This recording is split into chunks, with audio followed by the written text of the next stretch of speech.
Сайн байцгаана уу? Өнөөдөр би та бүхэндээ кимчитэй хуурга, хамахан хуурга танилцуулъя. За эхлээд сонгиноос эхлээд бэлтгэе. За сонгино 5 мм орчим зузаантайгаар хэрчиж бэлтгэнэ.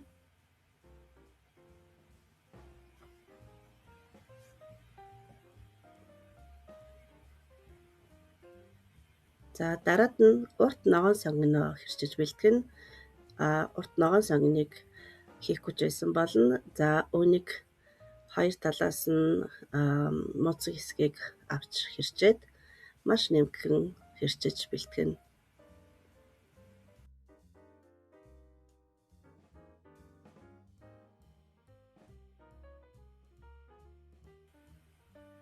За дараагийн бэлтгэх ногоо бол жузаа. Жузаагаа сайтар угааж цэвэрлээд 3 см орчим мурцтайгаар хэрчиж бэлтгэнэ.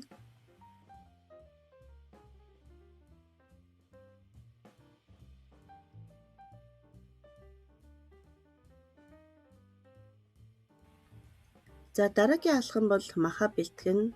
За мах маш нэмгэн хэрчсэн байх шаардлагатай. За Японд голдуу супермаркетад махыг маш нэмгэн хэрчиж зардаг. За энэ хааны мах бол 2 мм орчим нэмгэн хэрчсэн мах сонгож авсан.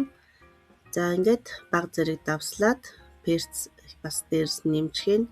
За давсаа маш бага хийгээрэй. Их хийвэл гашуун болох учраас жижиг албаны 3/1 байх хангалттай.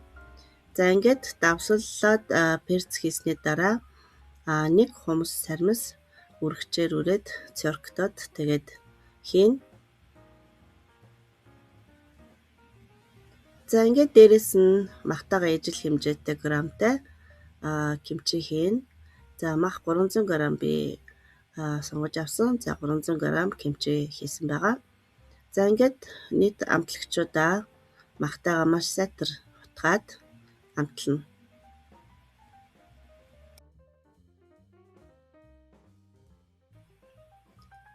За дараагийн алхам хайрлын тавгандаа гүнждийн тоос бага зэрэг хийгээд амталж бэлдсэн махаа хийгээд сайтар хуурна.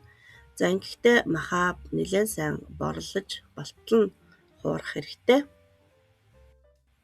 За ер нь гахааны махыг бол маш сайн болгож идэх хэрэгтэйг бас анхаараарай.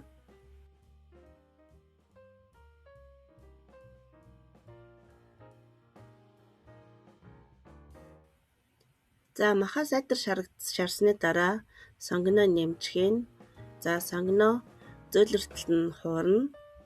За сонгон зөөлрөөд эхэлмэгц дээрэс нь 2 том халбаг 30 мл орчим хоолны арх хийн. За ингээд хоолны арх хийгээд дээрэс нь нэмгэн хэрцэн урт ногоон сонгино хийгээд тагаар таглаж 5 минут орчим жигнэнэ.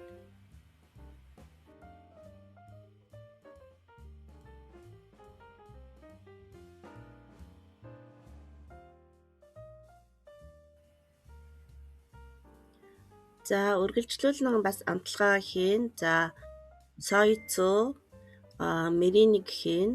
За ингэсний дараа дээрэс нь жуцаагаа хийгээд таглан дахин 5 минут орчим жигнэнэ.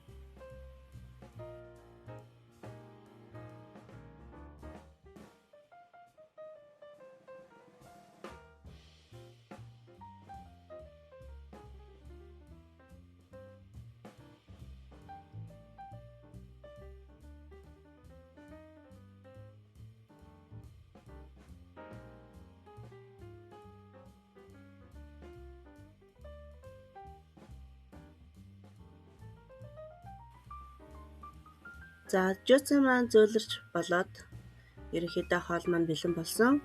За ингээд дээрэс нь гүнжтийн өр нэмж цацаад ингээд бүрэн хоолоо идэхэд бэлэн боллоо. За та бүхэн минь хийгээд үзээрэй. Гэрийнхнээ дайлаарай. Дараагийн бичлэг хүртэл баяртай. Анхаарал тавьсанд баярлалаа.